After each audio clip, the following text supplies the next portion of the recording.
As most of you know, I've had the pleasure of serving in my dream job, Superintendent of Columbus City Schools, for almost 12 years. Longer than any other urban superintendent in Ohio, and way beyond the national average of a little less than 4 years. I've done this for two reasons: the students and the people of Columbus City Schools.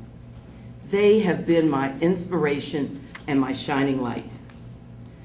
Today, we are at the site of two of the most important events in my life.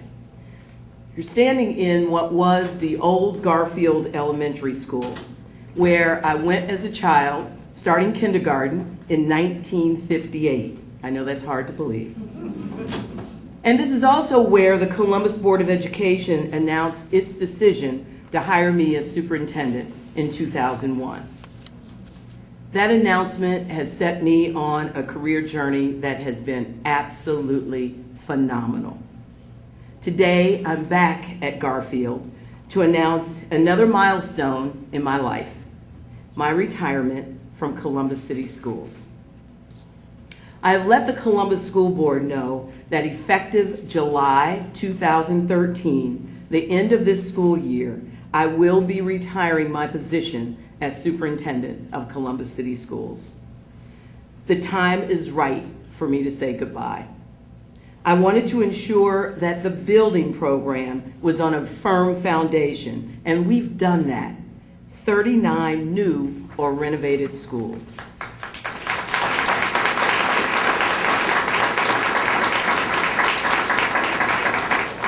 One of my goals was to improve academic performance for our students, and we're doing that. In 2004, we had 15 schools earning an A or a B. Today, our number is 28.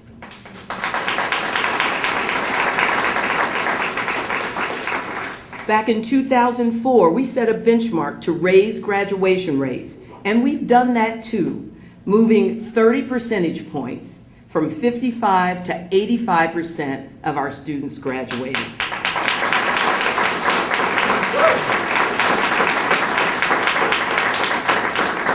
And it was important to make sure our schools are on sound financial footing.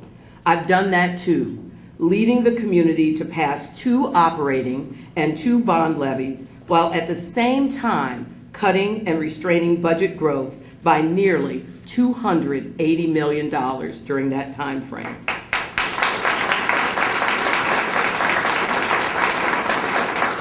Now, I don't often talk about my age, but the truth of the matter is I'm not getting any younger, and it's time to be smart about transition and putting in place the next generation of leadership for our schools. I have 2 grandchildren and a third on the way.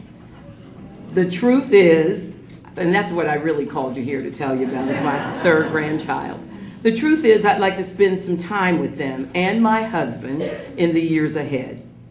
This job is a 24/7, 365 days a year job, and I've loved every single minute of it. But now it's time for me to think about the next chapter. I'm honored to have served students for 37 years, and I've served students in this district for 35 of those 37 years.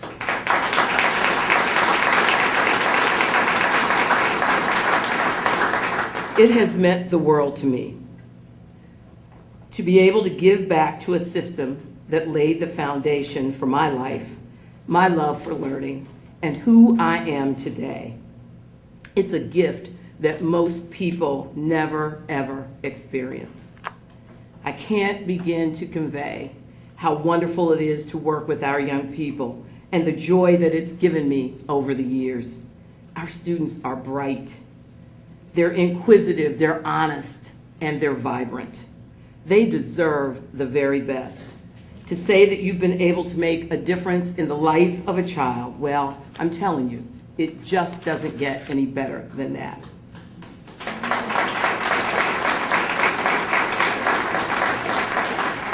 And our staff.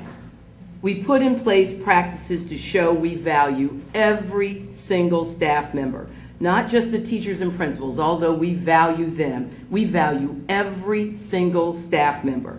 They make this place run. They look out for our students. They are the ones that deserve credit for the academic gains and the improvements we've seen. This community is indebted to them for their service. In this position, you have many responsibilities: fiscal, administrative, academic, not to mention setting the vision for the larger community. And I want to talk a little bit about responsibility. Over the next year, I will make sure the transition to new leadership goes smoothly. That means seeing the current investigation into attendance irregularities through and getting to the bottom of it. I want to address any findings from the state auditor and our own internal auditor. Back in August 2011, I started this investigation, bringing data forward to our own people and to the state. So seeing this matter to its conclusion, whatever that may be, is very important to me. Let me be clear, this is not the reason for my retirement. I've been thinking about retirement and talking with my family about it for quite a while. But before I leave, getting resolution on the attendance record-keeping issue is high on my to-do list.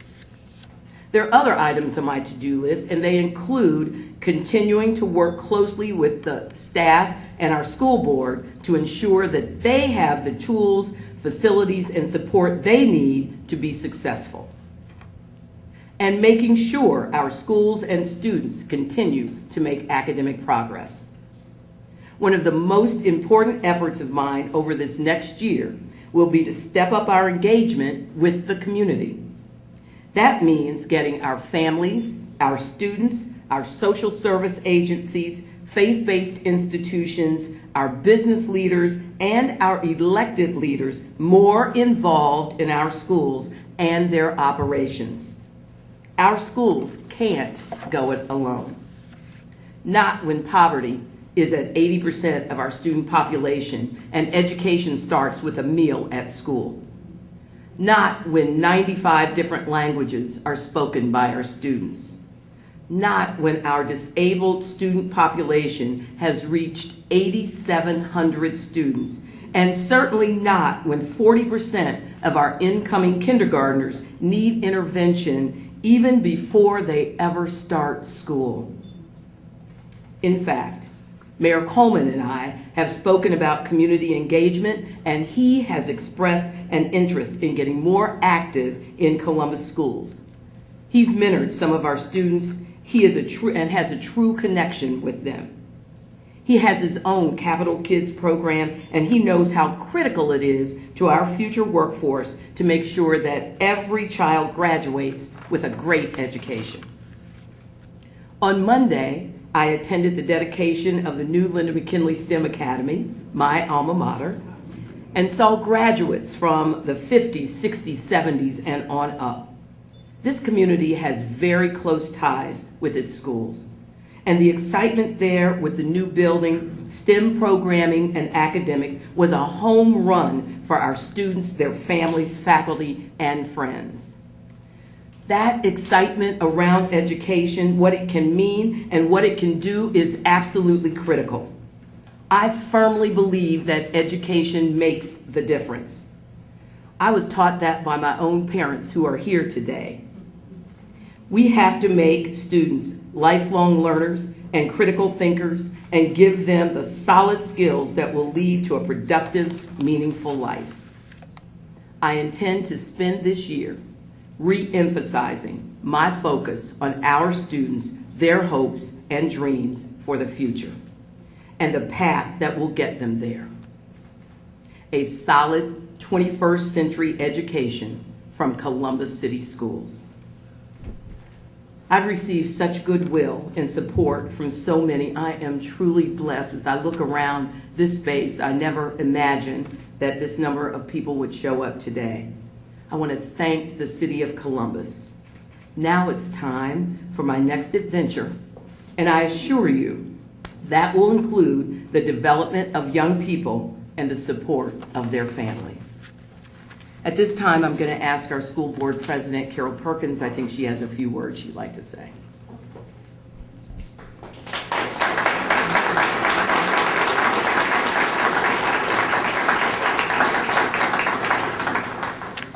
Good afternoon, but before I share these remarks, I'd like to ask my team, my colleagues, to come stand here with me, because this message is being given unified. We are a team, and I'd like to have them present as well.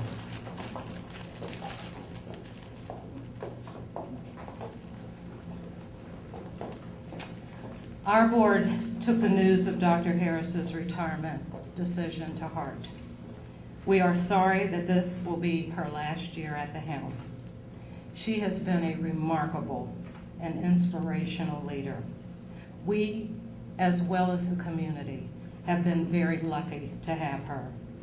With such a long, dedicated, consistent tenure during a time when superintendents often leave after 4 years of service is extremely rare. The board respects her decision and appreciates the notice that she has given to us. Do we want her to stay? Yes, we do. Do we understand that she wants to retire? You bet. But it's a natural outcome of a long, successful career.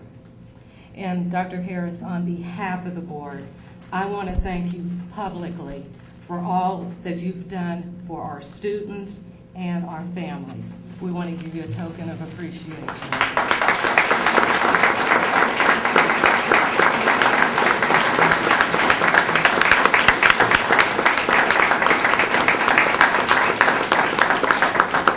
Under your tenure, Columbus City Schools has made huge improvements in its finances, innovative programming, and academic progress.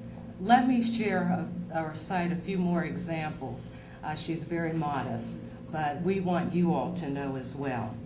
In terms of her fiscal management, since 2002, Columbus City Schools has invested nearly $700 million in new facilities, with the work completed on time and on budget. There has been a 15-year capital improvement plan that is still underway, which has already reduced 39 new and renovated buildings. The district continues, under Dr. Harris's leadership, to fulfill all of our levy promises, which includes closing underused buildings, renovating older facilities, reducing K-3 average classroom size by providing new buses and textbooks, and also adding critical instruction time back into the classroom day. In 2010, Columbus City Schools earned a Standard & Poor's bond rating of AA, placing it among the 20 top schools in Ohio. Let me briefly touch upon some of the innovative programs during her tenure. She was one of the original founders of the Metro High School, which is the first science, technology, engineering, and math school, and it is also nationally recognized. She has since created the first K-12 STEM system, which is located in the Linden area. And again, this has passed another milestone with the rededication that occurred this past Monday. In the 2010 10 and 11 school year, the district opened 2 gender-based middle schools, a new international high school, and a new K-8 international studies program. The U.S. News and World Report ranked 12 of the district's high schools among the nation's best in their 2010 America's Best High Schools School Report. This year, we opened a new leadership academy for new and aspiring principals. partnering with the Ohio State University, Fisher College of Business, and the College of Education in Human Ecology. Under Dr. Harris's leadership, we are also hoping to pioneer an innovation fund that would help 33 low-performing schools by partnering them with high-performing, even non-district high and low-performing schools together, both district and charter, to improve academic achievement. In terms of her academic progress, and as we move forward, the number of school districts earning an A or B academic rating increased from 15 in 2004 to 29 in 2011. And as Dr. Harris stated, when she started, our graduation rate was at 55%. In 2011, it's now at 85%, and that is huge. The class of 2011 earned a record $54.1 million in college scholarships and grants. We also launched a no-cost summer institute to help students pass the Ohio graduation test and make K through 12 summer programming available to all of our students. We also created a virtual high school program which enables students to earn extra credits online, and also started the Seniors to Sophomores program, which allows high school students to earn college credit from local institutions of higher learning. We're fortunate enough that we have a year to work with the community to find a new superintendent. It's not going to be an easy task. We will go through a process and we'll make sure that this year is an orderly transition. We thank all of you for attending today, and if you have any questions from Dr. Harris and myself, we will be happy to answer at this time.